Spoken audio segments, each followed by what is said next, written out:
तो हनुमान जी की बात कर लेते हैं। हनुमान जी स्वयं शिव के अंश हैं या वो स्वयं शिव हैं? अभी बताया मैंने आपको, शंकर स्वयं केसरी नंदन भी है, शंकर सुवन केसरी नंदन भी है।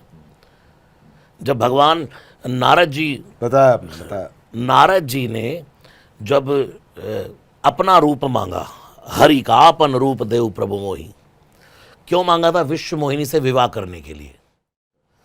तो उस समय नारद जी ने कहा जाकर के, जेहि विधि होई परम हित, जय विधि होई नाथ हित मोरा, करो सुबेगी दास मैं तोरा। हे प्रभु, जैसे मेरा परम हित हो वो कर दो। भगवान ने कहा, यार अब तू परम हित मांग रहा है, हित मांग रहा है ना, तो चल मैं तुझे बंदर बना देता हूं।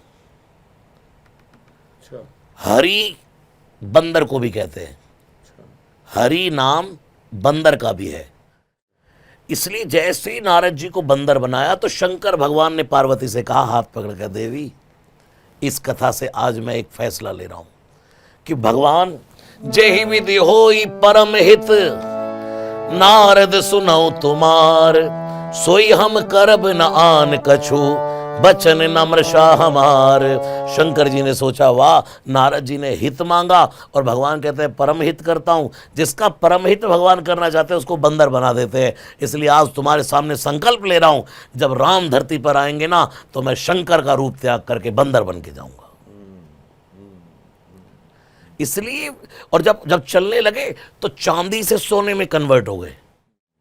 शंकर कौन है? चारु चंद्रावत अंशम। हनुमान जी कौन है? कंचन वरण विराज सुबेसा। तो उसी समय पार्वती माता ने कहा, चांदी बनकर ही चले जाते, सोना बनकर क्यों? शंकर जी ने कहा, दुनिया में दिखाना चाहता हूँ, जब जब कोई राम की सेवा में उतरा है, वो शंकर चांदी का भी क्यों ना हो, भगवान उसे सोने का बना देते। पार्वती माता ने कहा, मैं भी चलूंगी, मुझे भी जाना है। शंकर जी ने कहा, नहीं जाऊंगी मैं, जिद हो गई। शंकर जी ने कहा, दोनों ही चलते हैं। पार्वती माता पूंछ बन के चली गई। इसलिए मेरे श्री हनुमान जी महाराज शंकर का अंश हैं, 11वें रुद्रावतार हैं। वो तुम त्रिभुवन गुरु वेद बखाना आज भी संसार में है। बिल्कुल है। आज भी अगर हम हनुमान जी को प्रेम से, हृदय से, आदर से पुकारेंगे तो क्या हमारी मदद करने आएंगे? करते हैं, कर रहे हैं, हर समय कर रहे हैं। वो ये नहीं कि आपके सामने गदा लेकर के आ जाएंगे और ऐसे स्वरूप में आ जाएंगे जी। मुझसे कोई कहे कि आप हनुमान जी का दर्शन किया आपने, आपको होता है, मैं कहता हूँ मुझे कभी नहीं होता, ना मुझे करना है, तो मेरी औकात नहीं है जी। तो फिर आपको कैसे एहसास होता है? मैं कहता हूँ भाई 24 घंटे जैसे हवा हम महसूस करते हैं, उनका एहसास हर समय है।